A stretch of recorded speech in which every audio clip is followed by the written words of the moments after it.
The Consumer Financial Protection Bureau is under attack, and the people who benefit the most from its oversight, us, the consumers, are left vulnerable. So, what can we do to protect ourselves? In this video, I'll share expert advice from a financial analyst and former CFPB professional on how to safeguard your money and your rights. First, let's talk about what the expert is saying. Black people, stop scrolling. This is a call to action because we are under economic warfare at this point. Last night, the FDIC chairman issued a letter that changes the rules for bank fintech partnerships when checking your credit report. And instead of needing the full name, address, and date of birth and social security number, all 9 digits, you now only need to have 4 digits in order to access your consumer credit information, similar to how credit card applications work. But here's the catch. This new policy, although it sounds convenient, can actually cut back on how much protection you have when you've come to rely on, with fewer details required, and there's higher risk that your credit information could get mixed up or even misused. I like to call it cross-contamination of credit. So this is not just policy. This is not just policy. And the Consumer Financial Protection Bureau, the agency that used to help you when your credit when your credit gets compromised, has been largely dismantled by this administration. Elon Musk and Trump have dismantled the CFPB. Let's keep that in mind. So if something happens on your credit, or you feel like your credit is being attacked, you now have no department or agency that you can report it to for investigation. Plus, the Department of Justice has been weakened as well, and because of this administration, which means if fraud happens, banks and fintech companies might not be held accountable. Remember the Wells Fargo scandal back between 2002 and 2016? They pressured their employees to open up millions of unauthorized accounts, eventually leading to a $3.3 billion settlement that the Department of Justice enforced. Well, the Department of Justice in this administration has also been weakened, so they're not going to be looking for things what the banks are doing that are impeding consumers' privacy, consumers' rights, and attacking consumers' credit. The Department of Justice is not going to be doing that. The CFPB is not going to be protecting you. So you need to start protecting yourself. We are under economic warfare at this point.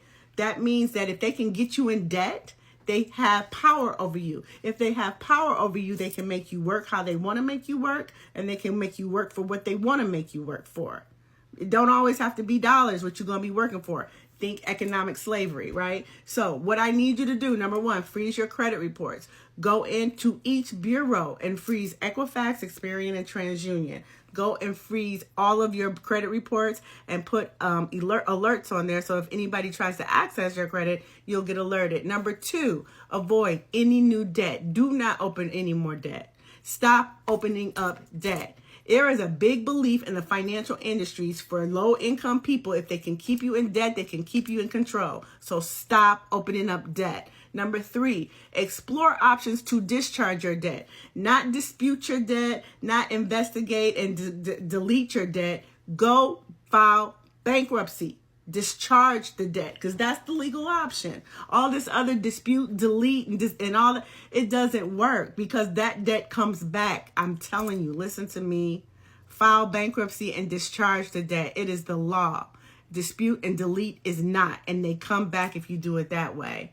The bottom line is, while the new FDIC policy might make things easier for them, it doesn't protect you, so go and protect yourself. I'm telling you, with the fintech agencies coming out here left and right, fintech are the PayPals, the Squares, the Chimes, the whatever. These are not banks, but what this policy will do is make it easier for them to access your credit information. You might start to find 50 cents missing out of your account here, put new credit lines on your credit report. All kinds of things can happen because fintech companies are not regulated at all. They are not regulated at all. They don't insure your money at all. And now with this policy where they can access your information easier, the last 4 digits, it's so easy to run those through algorithms and get that information. We are under economic warfare. So I'm telling you, if you don't need to be in debt, get out of debt. If you don't need anything open in your name, this is the time to not have credit. I am so serious. If you own your home and you own a vehicle, you really don't need any more credit except for an emergency credit card. Pay your credit off, pay your credit down, and don't open any new debt. I'm going to do longer form on YouTube to show you how to go and freeze credit in case you don't know how. If you don't know how to freeze your credit, if you don't know how to access the tools that I'm telling you to access in order to protect yourself, I'm going to do a tutorial on YouTube for free. So you'll see it there. All right. I'm Lisa Davis, the trusted banker. Y'all be safe out there. And here's something we don't talk about enough: our power to push for policy change. Contact your representatives, stay informed, and demand accountability from those making these decisions. The system may be failing us, but we can take action. Stay informed, stay prepared, and protect your financial future. Drop a comment below. What steps are you taking to secure your finances? And don't forget to like, share, and subscribe for more updates on how to fight back.